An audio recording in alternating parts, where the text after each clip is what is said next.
Messieurs, bonjour. Au menu de cette édition, William Kpakpassou Kodjo, c'est le nom du nouveau président de la Cour d'appel de commerce de Cotonou, nommé en Conseil des ministres le 13 septembre 2023.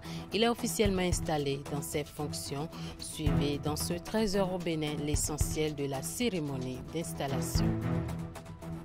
Et puis, les acteurs clés du monde de l'assurance sont réunis depuis hier à Cotonou pour la 9e édition du Forum des marchés d'assurance.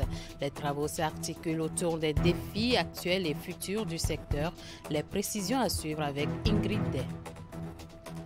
Et puis, la Poste du Bénin a présenté ce 25 octobre 2023 ses dernières prouesses aux hommes des médias.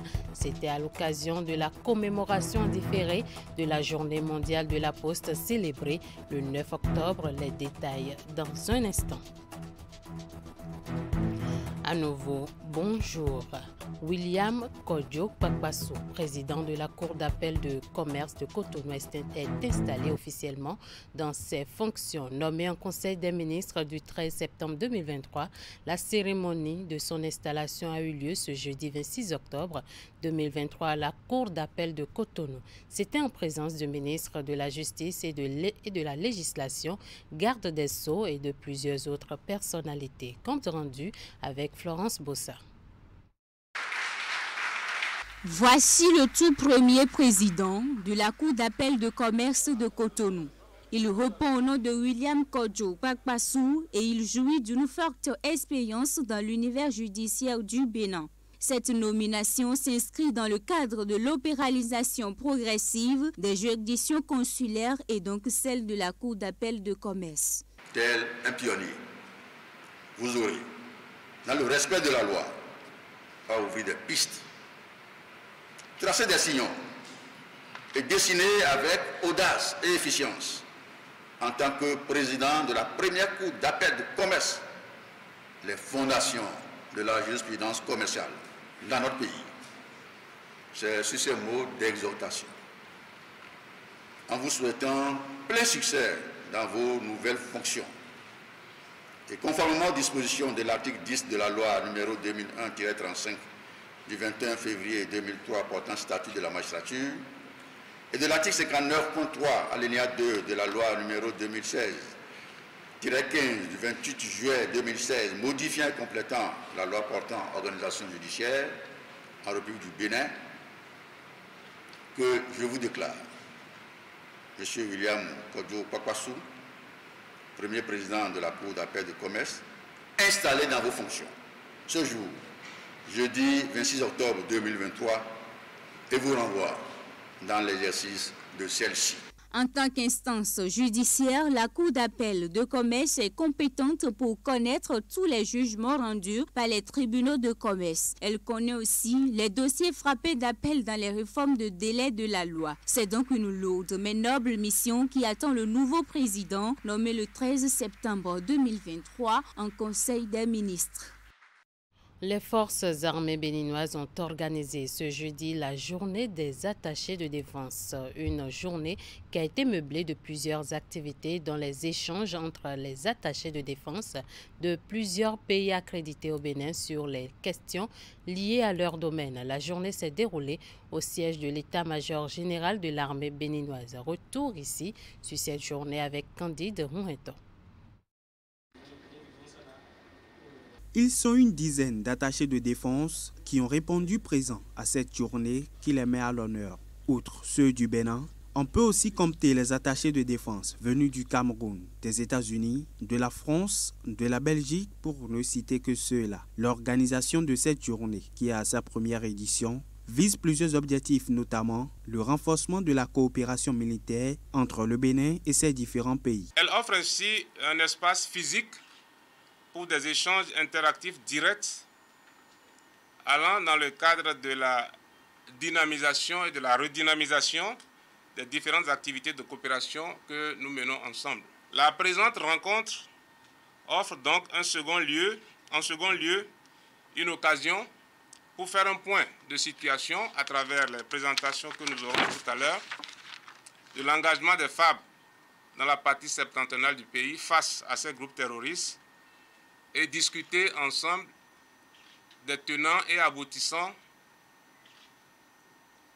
de ce combat. Le statut de la séance d'échange ainsi tracé aux différents participants, place a été faite au chef division opération et entraînement pour procéder à une présentation de l'historique des attaques terroristes au Bénin, les mesures prises, les perspectives ainsi que les besoins des forces armées béninoises. Ceci dans la lutte contre le terrorisme dans la partie septentrionale du Bénin. A été déclaré comme zone d'intérêt militaire, donc un genre de no man's land.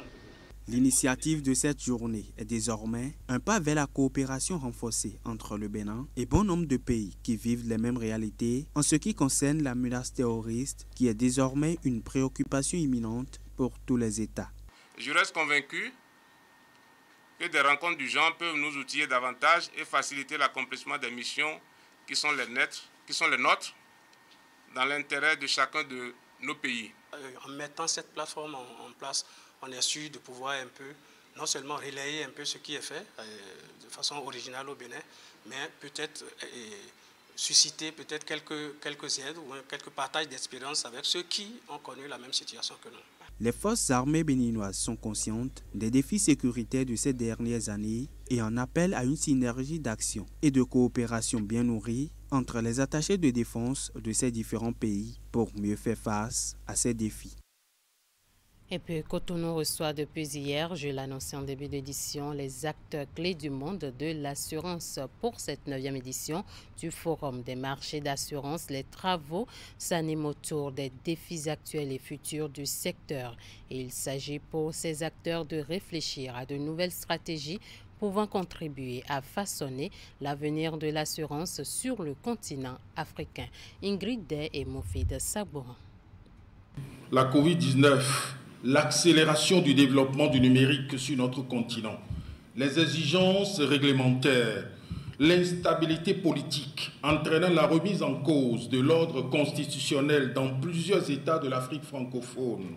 Ces réalités sont une infime partie des menaces auxquelles est confronté le secteur de l'assurance en Afrique. Cette 9e édition du Forum des marchés d'assurance est le lieu pour ces acteurs de se pencher sur les grandes questions d'actualité du secteur. Ceci en vue de trouver des stratégies pouvant contribuer à façonner l'avenir de l'assurance sur le continent africain. Vous comprenez qu'il s'agit d'un forum de haut niveau et donc ma fierté est celle de l'ensemble du marché béninois de l'accueillir à Cotonou. Je voudrais donc nous encourager à mener au cours de nos assises des débats ouverts et inspirés en vue d'en tirer des conclusions riches en enseignements et faciles d'application pour l'avenir de nos sociétés. Experts, professionnels et décideurs du secteur de l'assurance venus de divers horizons, ils sont plus d'une centaine de participants à prendre part à ces assises pour trouver des solutions aux nouveaux challenges qui s'imposent à ce secteur. Les échanges et analyses se mènent autour du thème « Marché de la zone FANAF entre défis et perspectives ». Nous suivrons successivement et particulièrement les présentations concernant les problématiques de développement des marchés en donnant la parole aux marchés qui vivent au quotidien les réalités. L'état des lieux et perspectives du relèvement du capital social en écoutant la présentation que nous fera la CIMA. L'approche genre en écoutant une présentation sur le partenariat Banque mondiale FANAF en cours. Vos assises permettront de faire, entre autres, un état des lieux des marchés et perspectives de développement, une présentation des résultats de l'étude d'impact sur les assurances obligatoires et un état des lieux et des perspectives sur le relèvement du capital social des sociétés non-vie. Au regard de l'importance de la rencontre qui s'étend sur 2 jours, plusieurs panels sont prévus pour approfondir les réflexions. Voilà, nous parlons d'identification des personnes et l'agence en charge au Bénin dispose désormais d'une application mobile. Cette innovation, dont le lancement officiel a été effectué au siège de la structure mercredi dernier, embarque une double fonctionnalité. L'authentification des titres est la première et la réalisation de nouvelles demandes d'actes en est la seconde. Suivez le point de la cérémonie de lancement dans ce reportage signé Hugues Vingbe. Plusieurs services de l'Agence nationale d'identification des personnes étaient déjà dématérialisés. Mais l'ANIP fait un autre pas dans son processus de digitalisation de l'état civil au Bénin. Elle se dote d'une application mobile. Cette innovation qui vient s'ajouter à la plateforme e-service.anip.bg vise à offrir une nouvelle expérience aux usagers. Et cette application consistera en deux fonctionnalités. Et la première fonctionnalité consistera à l'authentification des documents d'identification et d'état civil par les administrations habilitées, c'est-à-dire les administrations publiques et privées. La deuxième consistera à permettre à l'individu, aux citoyens, de pouvoir entrer dans le système et vérifier leur nom, vérifier les données nominatives ou les données démographiques. Au cours de cette séance, plusieurs expérimentations ont été faites afin de montrer au public le mode de fonctionnement de cette innovation. À l'application.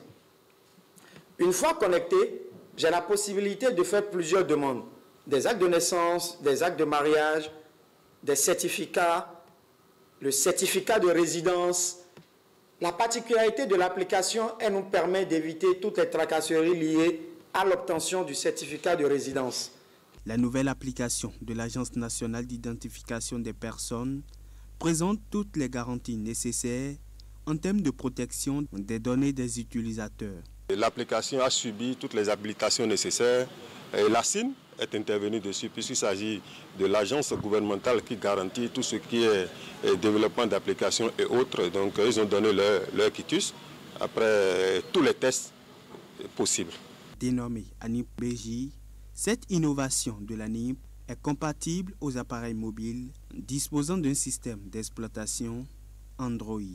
Vérifier toutes mes informations nominatives, nom, prénom.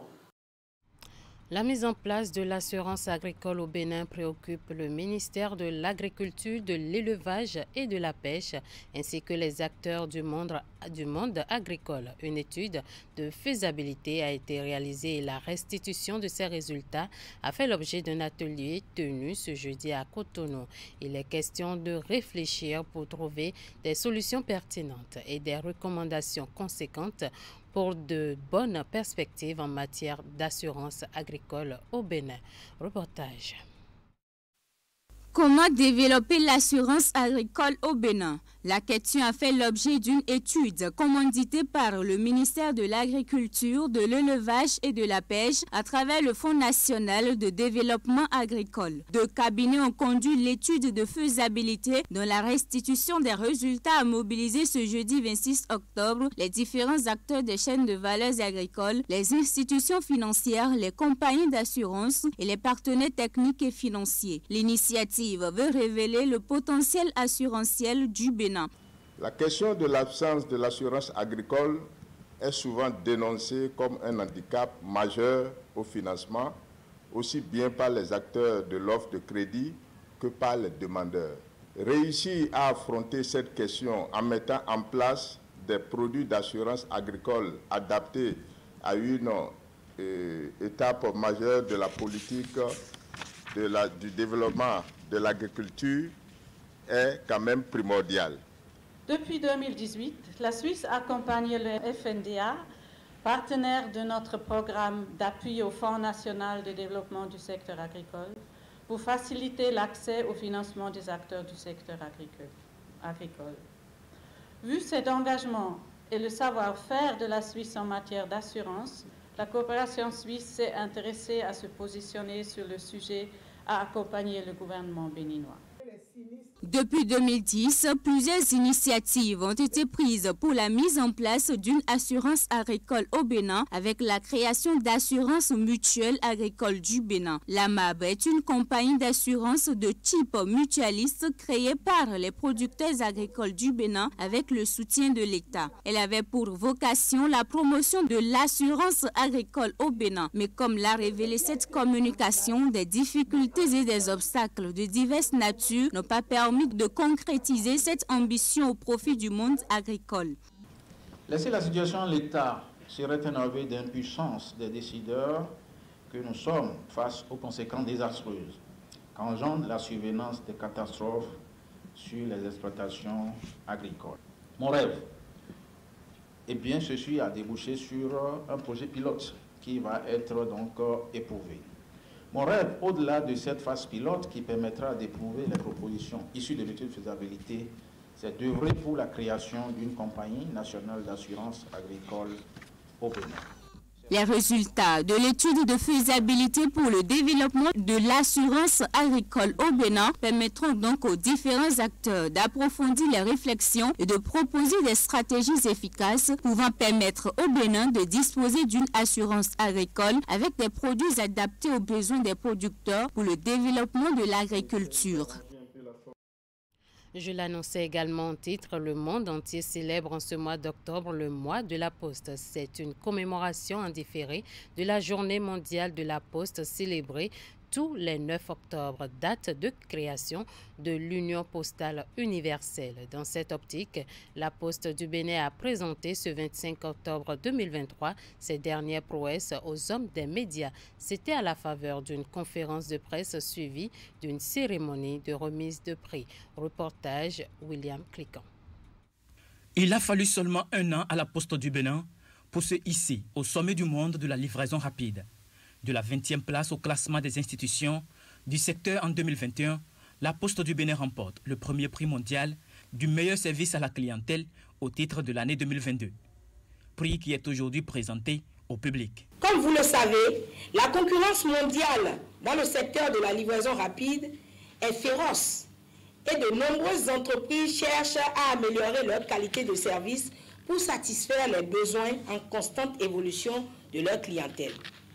C'est dans ce contexte que la Poste du Bénin a reçu cette prestigieuse distinction de meilleur service de livraison rapide à la clientèle au monde pour le compte de l'année 2022 grâce à EMS Bénin, sa structure dédiée à la collecte et à la livraison express des courriers, colis, paquets et marchandises diverses à travers le monde. La réalisation de cette prouesse n'est pas anodine.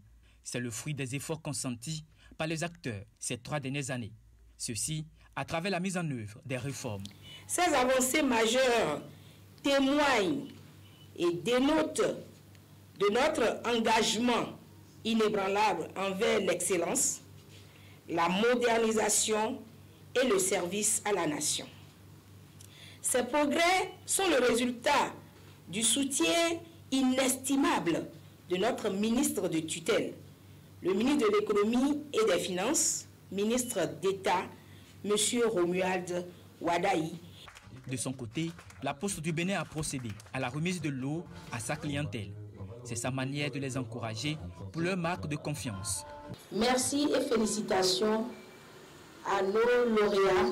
Une vingtaine de lauréats récompensés dans 2 catégories, à savoir le concours épistolaire et le jeu tombola de la Caisse nationale d'épargne. Les gagnants sont repartis avec plusieurs lots, dont des postes téléviseurs, des réfrigérateurs, des ordinateurs portables, des tablettes, des livrets d'épargne et le gros lot qui est une moto. Sincère merci à Dieu le Tout-Puissant, qui nous a donné la vie et qui m'a donné la force nécessaire afin d'ouvrir un compte à la Poste.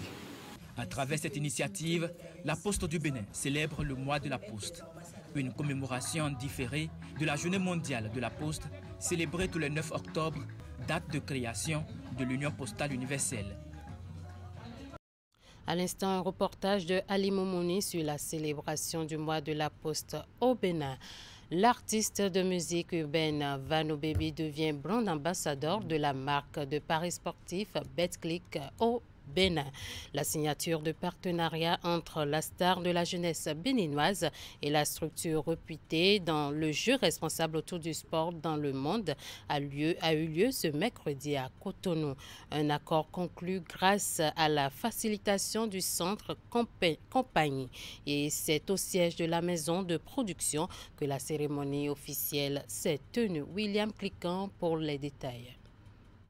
Béninoise et aussi les hommes de culture, notamment. Et voilà qui fait désormais de Vano Baby l'image de Betclic au Bénin. L'artiste populaire de la musique urbaine s'engage à porter cette marque de paris sportif, une des meilleures du domaine au monde, auprès des passionnés de sport au Bénin. C'est exceptionnel, c'est magnifique. Mais finalement, on dit que c'est moi. Déjà, je tiens à vous remercier d'avoir porté votre choix sur moi. Et je pense que ce partenariat sera gagnant-gagnant. Il n'y a rien à faire. Je suis sûr que vous avez beaucoup à m'apporter. Et comme je sais si bien le faire, je me battrai pour que ce partenariat entre nous deux soit un truc exceptionnel. Soyez-en sûrs. Allez vous reposer. Je vais faire le travail. Nous sommes témoins d'une union entre un talent extraordinaire et une plateforme de renom. Un mariage entre, comme c'était déjà mentionné, entre l'art et l'innovation, la créativité et l'excellence. Vano Baby, avec son charisme, son talent et sa passion contagieuse, a su conquérir nos corps et inspirer des générations. Betclic, de son côté, représente l'excellence dans le jeu en ligne. Les amateurs des paris sportifs et les fans d'Azetok Bédé sont les grands gagnants de ce partenariat. Du haut de ses près de 20 ans d'activité dans les paris sportifs, Betclic est une des marques leaders dans ce domaine en France et dans plusieurs autres pays d'Europe. Avec sa nouvelle vision amorcée, celle de s'ouvrir au marché africain, Betclic s'installe au Bénin en conformité avec la réglementation en vigueur. Déjà, je voulais remercier tous ceux qui ont été impliqués dans la signature de ce partenariat. On pense à Richard Plache, on pense à Alix Bello. Voilà. On est très content d'être avec Vano aujourd'hui. Ça fait longtemps qu'on le suit, ça fait longtemps qu'on essaye de créer les conditions pour pouvoir signer, avancer, travailler ensemble. Il y a eu des évolutions réglementaires récentes qui nous ont permis d'à nouveau investir dans le pays, de mobiliser des ressources, recruter, signer des partenariats. Et on est très content et on espère s'inscrire dans la durée dans le pays. On espère très rapidement devenir numéro 1 du paris sportif au Bénin. L'opérateur de paris sportif Betclic prône le jeu responsable à travers l'inaccessibilité de sa plateforme aux mineurs. Plusieurs mécanismes de contrôle, comme les algorithmes de détection d'addiction, existent également pour protéger les joueurs. Fin de ce 13h au Bénin. Merci de nous avoir suivis. Bonne suite des programmes à vous sur Canal 3 Télévision.